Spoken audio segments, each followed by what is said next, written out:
तो गाइस पिछले एपिसोड में हमने देखा था यूटियन सांगजियोमी से कह रहा होता है, संतरे इतने बड़े कैसे हैं? मुझे लगता है ये 10 साल पहले बहुत छोटे थे, मगर अब ये बहुत बड़े हैं कैसे? चांग जियो में गुस्सा हो जाती है, यूटेन सुना रही होती है, तभी वहाँ पे विजुंजी आ जाता है। यूटेन विजुंजी से कहता है तुम यहाँ कैसे? विजुंजी कहता है डॉक्टर यूटेन आप अपनी मदद कर दीजिए, मैं यहाँ पे आया हूँ सिर्फ अपनी बीमारी के लिए, प्लीज आप अपनी मदद करिए। यूटेन वहाँ से जाने लगता है और विजुंजी से कहता है वो तुम्हारी दिक्कत है मेरी नहीं, और चांग जियो से कहता है चलो अब चलते हैं यहाँ से। तभी विजुंजी यूटेन के पैर पकड़ लेता है और कहता है प्लीज प्लीज डॉक्टर यूटेन आप अपनी मदद करिए। यूटेन कहता है हे मेरे पास कोई मेडिकल सर्टिफिकेट है नहीं, मैं तुम्हें मदद नहीं कर सकता, जाओ यहाँ से, और चांग जियोमी को वहाँ से लेके जाने लगता है। चांग जियोमी यूटेन से कहती है क्या तुम उसकी मदद नहीं करोगे? तभी यूटेन चांग जियोमी कहता है तुमने मुझे अपने आप को छूने कैसे दिया? क्या तुम्हें मेरा टच अच्छा लगा? चांग जियोमी गुस्सा होकर कहती है हाँ तुमने मुझे कैसे छुआ? यूटेन कहता है मैं उसकी मदद करना चाहता हूँ लेकिन मैं अभी नहीं कर सकता, बस ऐसे ही। वो लोग ऐसे ही बात करते हुए जा रहे होते हैं, पीछे विजुंजी उन दोनों को देख रहा होता है और कह रहा होता है यूटियन मैं तुम्हें देख लूंगा। और हमें हॉस्पिटल का सीन दिखाया जाता है जहाँ लियू लेटा होता है और अपने साथी से कह रहा होता है जो तुमने कहा क्या वो सच है? उसके साथी कह रहे होते हैं हाँ जो आपने सुना वो सच है, जो 30 लाख का चेक आपने यूटेन को दिया था वो चेक फट चुका है, अब वो बैंक में नहीं चल सकता। लियू फू कहता है आखिरकार मैंने अपने 30 लाख बचा ही लिए, सोचो उस 30 लाख से अब मैं कितने लड़कियों को हायर कर सकता हूँ। बगल खड़ा शख्स कह रहा होता है मिस्टर लियू आप मिस चैंग के बारे में कुछ सोच रहे थे, उसका क्या हुआ? लियू फू कहता है मैं उसे पाने के बहुत करीब था मगर कुछ कमी के कारण मैं उसे पा नहीं सका। तभी वो शख्स बोतल निकाल लेता है और लियू फू के पास आ जाता है और कहता है ये बोतल आपकी कमी को दूर कर सकता है और आपके छोटे चेतक को बड़ा भी बना सकता है। लियू फू आदमी पे गुस्सा हो जाता है और कहता है अगर इस कमी के कारण मैं किसी लड़की को पा सकता तो मुझे लड़की हायर करने पर पैसे नहीं देने पड़ते, तब भी मैं इस बॉटल को रख लेता हूँ, पता नहीं कब काम में आ जाए। वैसे मिस चैंग का क्या हाल है? बगल खड़ा शख्स मिस चैंग के बारे में बताने लगता है मिस चैंग की हालत अभी बहुत खराब है, उसने कई बैंकों से लोन ले रखा है जिसका पेमेंट करना बड़ा मुश्किल हो रहा है, अगर आप मुझे कुछ पैसे दे दे तो शायद वो पैसे देने के बदले आपको खुद को भी सर्व कर सकती है। लियू कहता है ये अच्छा आइडिया है लेकिन हमें पहले उसके मंगेतर को देखना चाहिए। यूटियन वो कहाँ है? सामने खड़े दोनों शख्स कह रहे होते हैं आप परेशान मत होइए हम उसे ढूंढ लेंगे, और पीछे यूटियन ये सब देख रहा होता है और अंदर आ जाता है और कहता है हे मैंने सुना कि कोई मुझे ढूंढ रहा है। मेरे दोस्त लियू फू देखो तकदीर ने हमें दोबारा मिला दिया। और वो दोनों लोग थोड़ा घबरा के पीछे हट जाते हैं, सीधा डर के पीछे हट जाते हैं। एक बंदा तो लेट जाता है और लियू फू कह रहा होता है कि तुम यहाँ पे वापस क्यों आए हो? यूटिन कहता है मेरे दोस्त प्राइवेसी नाम की कुछ चीज होती है तो अपने कुत्तों को कह दो कि यहाँ से चले जाए। पीछे खड़ा शख्स यूटिन को कहने लगता है हे तुमने कुत्ता किसे कहा? यूटिन पीछे मुड़ता है और कहता है दफा हो जाओ यहाँ से। तो ये बगल खड़ा शख्स उसे रोक लेता है और कहता है हे ज्यादा जोश में मत आओ, चलो चलते हैं यहाँ से चलो। वो दोनों वहां से चले जाते हैं और यूटियन लियू फू के सामने खड़ा होता है और लियू फू कह रहा होता है अब बताओ कि तुम्हें क्या चाहिए, तुम यहाँ पे क्यों आए हो? यूटियन कहता है मेरे दोस्त जो तुमने मुझे चेक दिया था वो चेक फट चुका है तो मैं चाहता हूँ कि तुम मुझे दूसरा चेक दो। लियू फू गुस्सा हो जाता है और यूटियन से कहता है मैंने तुम्हें चेक दिया वो फट गया, वो तुम्हारी परेशानी है मेरी नहीं, मैं तुम्हें दूसरा चेक क्यों दूं? यूटियन लियू फू के एकदम करीब आ जाता है और कहता है मेरे दोस्त बैकअप प्लान बनाना बहुत बुरी बात नहीं होती, इसका मतलब ये नहीं कि पहला प्लान बेकार हो जाए, बस अच्छा होता है। वैसे भी मैंने तुम्हारी बैकअप वीडियो बना रखी है, परेशान मत हो, मीडिया और पुलिस इंतजार कर रही है मेरा, बस मुझे जाना है, तो तुम मुझे चेक दोगे या मैं? अचानक लियू फू कहता है नहीं मैं तुम्हें चेक नहीं देने वाला। यूटेन वहां से उठ जाता है और जाने लगता है और कहता है लियू फू से अपनी सेहत का ख्याल रखो और खुद को देखते रहो और बाद में खुद को रिग्रेट मत करना कि तुमने आज ऐसा क्यों किया। तभी लियू फू यूटेन को रोक लेता है और कहता है रुको, और यूटेन रुक जाता है और बाहर निकलता है तो वो चेक के साथ निकलता है 30 लाख का। बाहर वो बदमाश दोनों यूटेन को देख रहे होते हैं और यूटेन भी वो दोनों को देख रहा होता है और मन में कह रहा होता है लियू फू लियू फू लियू फू क्या तुम्हें लगता है कि ये 30 लाख मुझे भुला सकता है कि तुमने मुझे मारने के लिए कुछ लोगों को भेजा था? ऐसा कहते हुए यूटेन वहां से चला जाता है और वो दो बदमाश यूटेन को देख रहे होते और कह रहे होते हैं ऐसा नहीं हो सकता, मिस्टर लियू ने उसे दोबारा 30 लाख का चेक दे दिया। वो दो बदमाश ल्यूफो के पास चले जाते हैं और ल्यूफो जहाँ गुस्सा हो रहा होता है, आग बबूला हो रहा होता है, कह रहा होता है जो भी यूटेन को मारेगा मैं रिवॉर्ड के बदले उसे 10 लाख दूंगा। वो दोनों बदमाश कह रहे होते हैं क्या 10 लाख?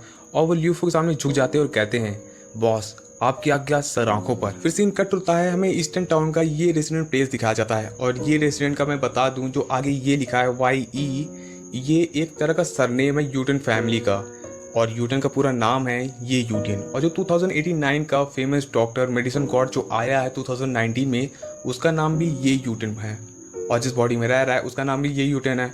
तो आप कंफ्यूज मत होइएगा, ये का मतलब यूटेन नहीं होता, ये यूटेन फैमिली का सरनेम है। रेसिडेंस के अंदर एक ओल्ड मैन को दिखाया जाता है जो शॉक हो जाता है और कहता है क्या? उसके सामने उसका सन होता है, कह रहा होता है हाँ वो बदमाश गंदी नाली कीड़ा आज भी जिंदा है डैड, क्या आप चाहते हैं उसकी देखभाल के लिए मैं किसी को भेजूं? उसका डैड कहता है नहीं अपने दायरे में रहो। वैसे ओयांग जिंग्यू के साथ तुम्हारी चीजें कैसे चल रही है? उसका सन कहता है ओयांग जिंग्यू दूसरी लड़कियों से अलग है डैड, वो मेरी परवाह नहीं करती, उसने मुझे खुले तौर से मना कर दिया है मेरी भी कोई इज्जत है? उसका डैड कहता है किसी आदमी के लिए उसकी इज्जत बहुत महत्वपूर्ण होती है, लेकिन किसी समय उसकी इज्जत बेकाम होती है, तुम्हें समझना चाहिए।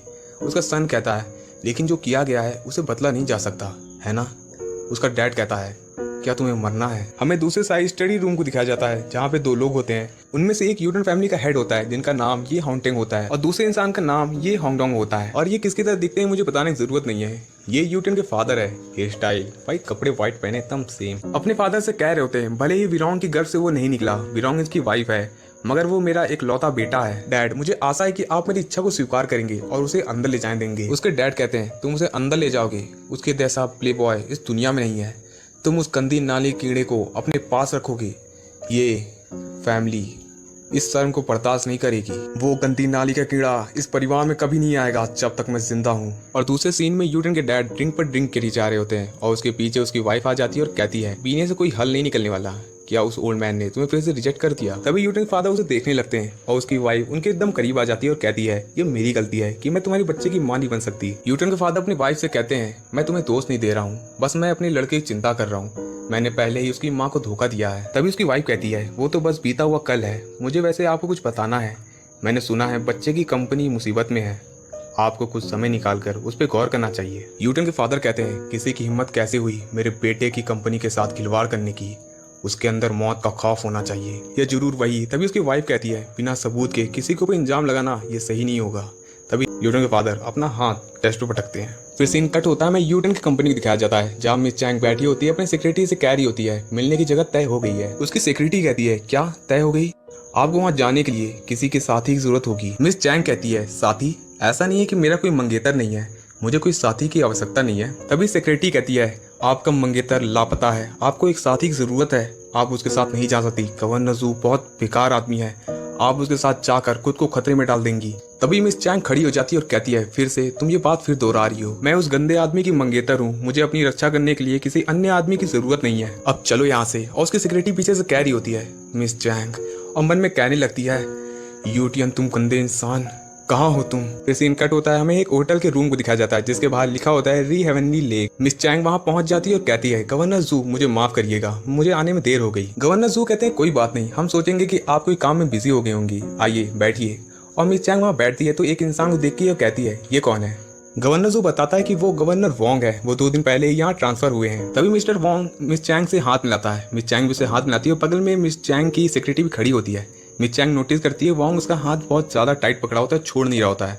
तभी मिस चैंग वोंग से कहती है मिस वोंग मेरा हाथ। तभी मिस्टर वोंग अपना हाथ छोड़ देता है और कहता है ओह ये मेरी गलती थी, मैं बूढ़ा हो रहा हूँ ना तो मैं समझ नहीं पा रहा हूँ तेज और धीमा, वैसे भी आपका हाथ बड़ा मुलायम है, और अपने हाथ को गंदे तरीके से चाटने लगता है। मिस चैंग उसे ऐसा करता हुआ देख के थोड़ा शॉक हो जाती है और कहती है चलिए डिनर स्टार्ट करते हैं। गवर्नर जू मिस चैंग से कहते हैं कि अपनी सेक्रेटरी को आप बाहर जाने को नहीं कहेंगी, मैं चाहता हूँ कि यहाँ पे कुछ भी हो वो चीज बाहर लोग ना जाने। मिस चैंग की सेक्रेटरी मन में कह रही होती है मिस चैंग आप ऐसा मत करिए, मेरे बिना यहाँ पे बहुत खतरनाक हो सकता है।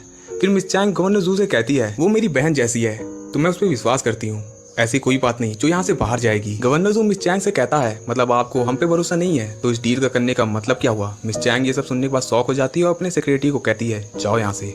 उसकी सेक्रेटरी कहती है मिस चैंग, और मिस चैंग कहती है जाओ यहाँ से। उसकी सेक्रेटरी वहां से चली जाती है। सेक्रेटरी के जाने के बाद उन दोनों हरामी के सर पर एक लाइट गुजरती है और मन में कह रहे होते हैं एक आखिरी वादा था जो हमने हटा दिया है। फिर डिनर स्टार्ट हो जाता है और एक चेयर्स मिस चैंग के नाम लगाते हैं, सब चेयर्स करके पीते हैं और मिस चैंग भी। तभी गवर्नर जू मिस चैंग से कहता है तुम्हें जमीन पर लेट जाना चाहिए, तुम्हारी शरीर बहुत गीली है। मिस चैंग कहती है क्या? तभी मिस्टर वोंग मिस चैंग के करीब आ जाता है और गिलास जो बियर पी रहा होता है उसको बहुत अजीब अजीब बातें करने लगता है। मिस चैंग थोड़ा बड़बड़ा रही थी वही बात लेकर, तभी मिस्टर वोंग कहता है आप वैसा व्यवहार नहीं कर रही है जैसा आपको करना चाहिए। मिस चैंग कहती है ओह मुझे माफ करिएगा, मैंने कुछ शायद गलत सुन लिया है, और एक ड्रिंक लेती है। मिस्टर वोंग कहता है ये ड्रिंक आपके नाम फिर से। मिस चैंग कहती है हाँ क्यों नहीं। मिस चैंग ड्रिंक करते हुए गवर्नर जू से कहती है जो आप लोन दे रहे हैं हमारी कंपनी के लिए क्या उसका अमाउंट थोड़ा बढ़ा सकते हैं? गवर्नर जू मिस चैंग को देखे जा रहा होता है ऊपर से नीचे तक और कह रहा होता है ये ड्रिंक में तो और भी अट्रैक्टिव लगती है। गवर्नर जू मिस चैंग एकदम करीब आ जाता है और उसका गिलास भरने लगता है और कहता है आज के लिए हमें बस खुश रखिए, हम आपका अमाउंट बढ़ा देंगे। ये सुनने के बाद मिस चैंग और भी ड्रिंक करने लगती है। फिर हमें 1 घंटे बाद का सीन दिखाया जाता है जहाँ ढेर सारी बोतल खाली हो चुकी होती है। मिस्टर वोंग कहता है ये लीजिए एक और ड्रिंक। मिस चैंग वो ड्रिंक को लेती है और कहती है मैं अपने लिमिट को क्रॉस कर चुकी हूँ और उसे पीती है। तभी वो खड़ी हो जाती है और कहती है, माफ़ करिए, मुझे वॉशरूम जाना है। मिस चैंग वॉशरूम आ जाती है और हमें दिखाया जाता है उसके पीछे उसकी सिक्योरिटी खड़ी होती है और कह रही होती है, मिस चैंग चलिए यहाँ से, अब पीना बंद करिए। अगर आप वापस गई तो आपके साथ बहुत बुरा हो सकता है। आप इस कंपनी के लिए इतना क्यों कर रही है? ये कंपनी आपकी नहीं है, ये उस ठर की यूटियन की है। क्यों कर रही है आप इतना? चलिए आप यहाँ से। मिस चैंग अपना मुंह धोते हुए कहती है, कुछ नहीं होगा, मैं सब संभाल लूंगी। सिक्योरिटी गुस्सा होते बाहर जाने लगती है और कहती है, मैं आपका इंतजार करूंगी बाहर। मिस चैंग मिरर में खुद को देख रही होती है और कह रही होती है, क्या वो इसके लायक है? वो बेवकूफ बदमाश। देखते ही देखते मिस चैंग रोने लगती है और कहती है, क्या मुझे ऐसा करना चाहिए एक मंगेतर के लिए जो उसकी मैं परवाह भी नहीं करती? मिस चैंग अपने आंसू पोंछते हुए कहती है, नहीं, मैं ऐसा नहीं कर सकती। मैंने इस कंपनी को इस मुकाम तक पहुंचाया है जहां पे ये आज है, मैं इसे यूं छोड़ नहीं सकती। मिस चैंग वॉशरूम से निकल जाती है और वहीं जाके बैठ जाती है। वो दोनों अजीब तरह से एक दूसरे को घूर रहे होते हैं और मिस्टर फोंग एक ड्रिंक मिस चैंग को ऑफर करते हैं और कहते हैं, माफ करिए, मैंने आपको बहुत सारी ड्रिंक पिला दी है, मगर ये आखिरी ड्रिंक है, इसको पीने के बाद हम ड्रिंक नहीं करेंगे। मिस चैंग कहती है, क्या सच में? और उस ड्रिंक को ले लेती है और पी लेती है और वो दोनों अजीब तरह से एक दूसरे को देख रहे होते हैं। मिस चैंग कहती है, चलिए कुछ खाते हैं। तभी उसे कुछ महसूस होता है और वो लोगों ने इसके ड्रिंक में कुछ मिला दिया होता है। और ड्रिंक को एक्सप्लेन करूँ तो उस ड्रिंक में कुछ ऐसा मिलाया होता है जिससे शरीर की गर्मी और उत्सुकता को बढ़ा देता है।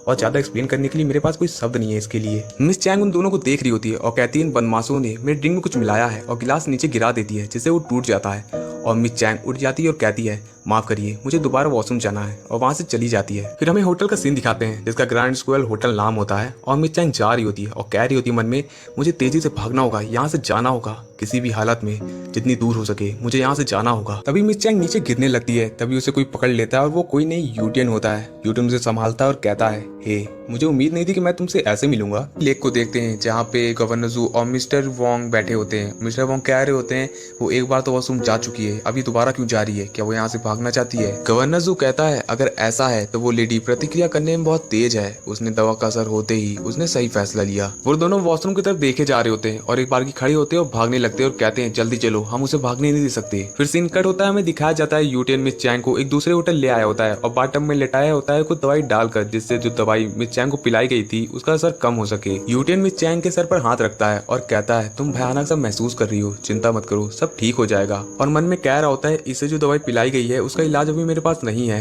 इसे ठीक करने के लिए मुझे कुछ अलग हर्ब्स की जरूरत पड़ेगी जो अभी मेरे पास नहीं है। मैंने उसे ऑर्डर किया लेकिन उसे आने में इतनी देर क्यों लग रही है? मेरी पिछली जिंदगी में कोई गर्लफ्रेंड नहीं थी, लेकिन भगवान ने मुझे इस जिंदगी में एक वाइफ दे दी, ये अजीब सा लगता है। तभी मिस चैंग यूटियन को पकड़ लेती है और बाथटब में खींच लेती है। खींचने के बाद वो सकमी सकमी कुछ ऐसी तरह कहने लगती है और यूटियन कह रहा होता है, मुझे छोड़ दो, और अपने आप को छुड़ा रहा होता है। तभी मिस चैंग यूटियन को गिरा देती है और उसके ऊपर चढ़ जाती है और कहती है, मुझे दो, मुझे दो। और यूटियन कह रहा होता है, मुझसे दूर हटो मिस चैंग, मैं कोई शोषण करने वाला व्यक्ति नहीं हूँ। फिर मिस चैंग यूटियन को चेस्ट को चाटने लगती है और यूटियन कह रहा होता है, वैसे भी इस घटिया यूटियन ने इसको बहुत परेशान किया है, अगर मैं इसके साथ राज गुजारता हूँ तो ये बहुत शर्मनाक होगा। वैसे भी मेडिसिन गॉड की इच्छा यूं मजाक नहीं होती, तुम्हारे जैसे लड़कियों के द्वारा मैं बहकाया नहीं जा सकता। तभी एक भेड़िया दिखाया जाता है जो हाउल कर रहा होता है, पता नहीं क्यों।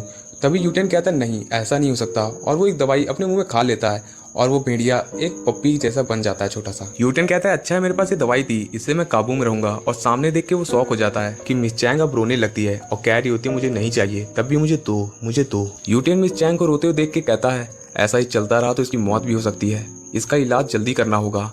मैंने जो हर्ब्स मंगाए थे वो डिलीवरी बॉय लाने में इतनी देर क्यों कर रहा है? तभी कोई बेल बजाता है और यूटियन कह रहा होता है, लगता है डिलीवरी बॉय आ गया, और वहां से उठ के चला जाता है और वो सारे हर्ब्स को लेकर एक दवाई बनाता है और वो दवाई को लेकर मिस चैंग के पास जाता है और मन में कह रहा होता है, इस दवाई को इसके शरीर पे लगाना होगा, इसके लिए मुझे इसके कपड़े उतारने होंगे। फिर आधे घंटे बाद का सीन दिखाया जाता है जहाँ यूटियन मिस चैंग को बिस्तर पे लिटा देता है और उसे देखते हुए कह रहा होता है मन में, अगर वंग फैंसी ने मुझे नहीं बताया होता तो मुझे नहीं पता चलता कि आज यहाँ क्या हो सकता था। यूटियन वहां से जाने लगता है और कह रहा होता है, आराम करो मिस चैंग, बस आराम करो। और गाइस इसी के साथ हमारा ये वाला एपिसोड भी यहीं पर होता है खत्म। तो मिलेंगे अगले वीडियो में अगले एपिसोड के साथ। उम्मीद करता हूँ आप सबको वीडियो अच्छा लगा होगा। अगर वीडियो अच्छा लगा है तो वीडियो को लाइक कर देना, एक प्यारा सा कमेंट कर देना, साथ ही इस चैनल को सब्सक्राइब कर लेना। तो मिलेंगे अगले वीडियो में, तब तक के लिए सभी को take care, tata, bye bye.